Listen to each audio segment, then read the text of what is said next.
धीरे धीरे ये समझ में आने लगा कि मुझे तो खाली कक्षा लेने का दिन और समय निश्चित करना है और एक लेसन प्लान बना के रखना है और बाकी क्लास तो वो ही लेने वाले हैं। तो पानी का ग्लास जब वो ढक्कन खोला तो उसमें पानी की जगह आधा गिलास विभूति हमें मिली।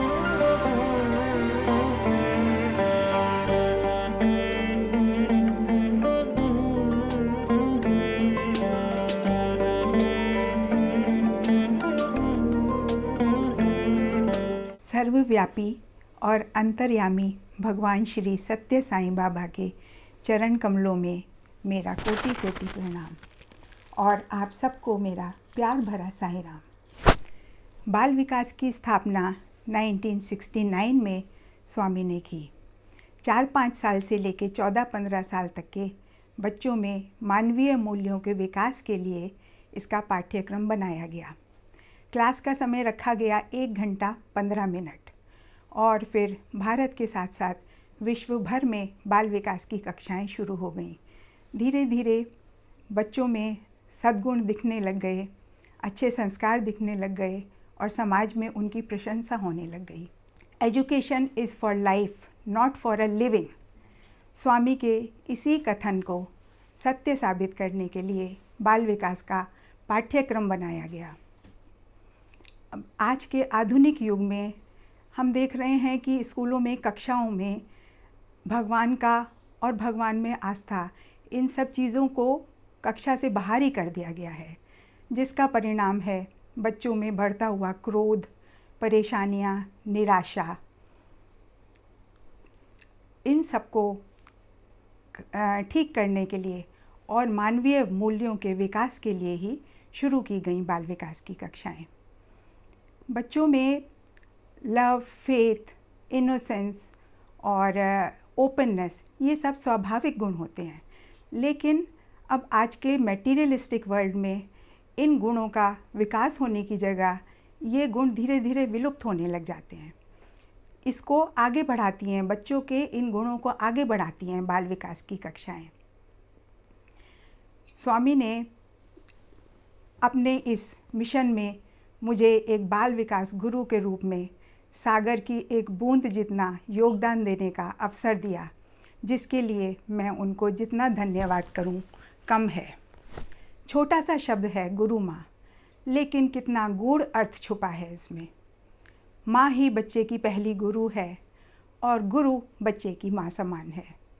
गुरु माँ कहकर जब बच्चे बुलाते हैं तो अंदर से प्यार का सागर, प्यार और ममता हिलोरे लेने लग जाती है। बहुत उस अनुभूति को मैं बता नहीं सकती, कितना अच्छा लगता है। जब मैं शुरू में नई बाल विकास गुरु बनी और मैंने क्लासेस लेना शुरू करा, तो शुरू में तो हर क्लास से पहले बड़ी घबराहट और कन्फ्यूज़न रहता था कि क्या सिखाऊंगी, क्या पढ़ाऊंगी। लेकिन फिर धीरे धीरे ये समझ में आने लगा कि मुझे तो खाली कक्षा लेने का दिन और समय निश्चित करना है और एक लेसन प्लान बना के रखना है और बाकी क्लास तो वो ही लेने वाले हैं।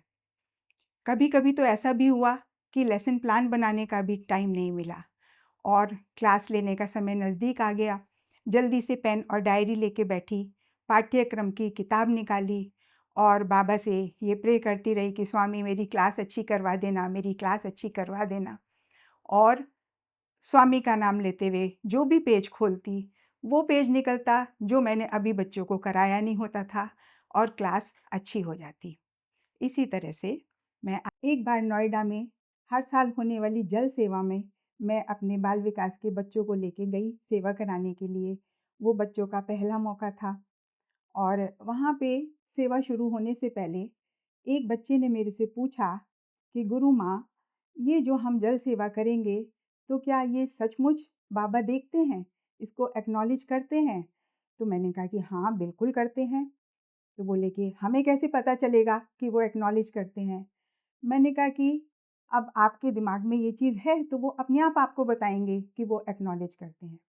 उस दिन उन बच्चों ने बहुत ही मनोयोग से पहली बार वो जल सेवा करी और जल सेवा के लिए हम जो एक कुर्सी पे बाबा की छोटी सी श्राइन लगाते हैं और वहाँ पे पानी का पहला ग्लास ढक के उनके लिए रखते हैं, तो जल सेवा के बाद जब वहाँ से हम वाइंड अप करने लगे, तो पानी का ग्लास मैंने सोचा कि सबको चरणामृत के रूप में ये पानी पिला दूँ। तो पानी का ग्लास जब वो ढक्कन खोला, तो उसमें पानी की जगह आधा ग्लास विभूति हमें मिली। और उस दिन से अभी तक काफ़ी साल हो गए हैं इस चीज़ को, और जिस दिन मैं मैसेज डालती हूँ कि इस दिन जल सेवा करने के लिए चलना है, तो सारे बच्चे दौड़े-दौड़े आते हैं। तो अंत में मैं स्वामी से यही कहूँगी कि अपने इस दया को बनाए रखना, और तू प्यार का सागर है, लेकिन हम तेरी एक बूंद के प्यासे नहीं हैं, क्योंकि तुमने तो हमें प्यार की वर्षा से तृप्त करके रखा हुआ है, और सदा ऐसे ही तृप्त करना। ओम श्री साईं राम।